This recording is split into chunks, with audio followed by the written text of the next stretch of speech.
this is Ruby.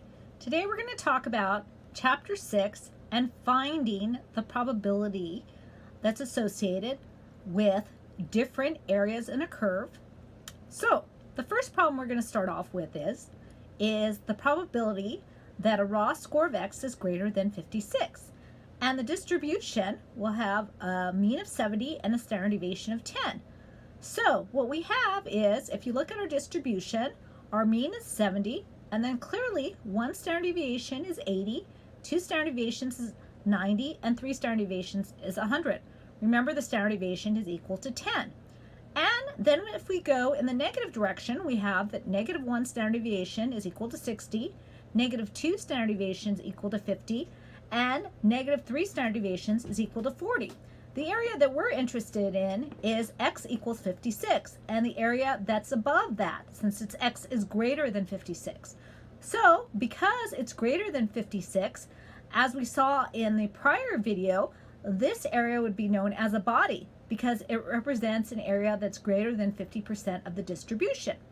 Now, the second thing we need to do in order to use our unit normal table or our z-table is to compute a z. So we would take our raw score and we would subtract our mean value and we would divide by the standard deviation.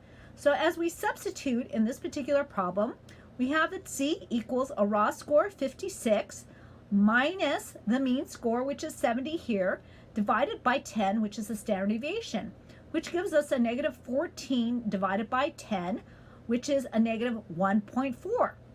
And we're going to take the absolute value of that. So we're going to look in the z-table for a value of 1.4. All right, so the next step is to go to the z. We're going to go back to our first page. And so now we know that when we look that up, that the proportion that's associated with the z of 1.4 is 0.9192.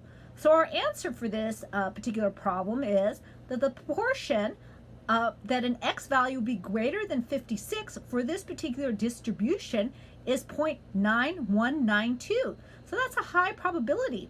And if we want to think about it in terms of a percent, we'd go ahead and multiply by 100, and we'd move over the decimal point 2 places, and we'd get 91.92%. Okay, so this is the body.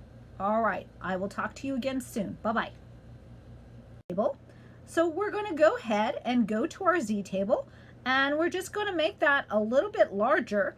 And what we know that we're looking for is proportion in the body. So that would be B. And so we're going to look for a z of 1.4. These numbers are sequential, so you should see they're towards the bottom of this table. In the right-hand quadrant, you see 1.4, a z of 1.4, and the corresponding proportion in the body is 0.9192. So that is the proportion that we want, 0.9192. All right. So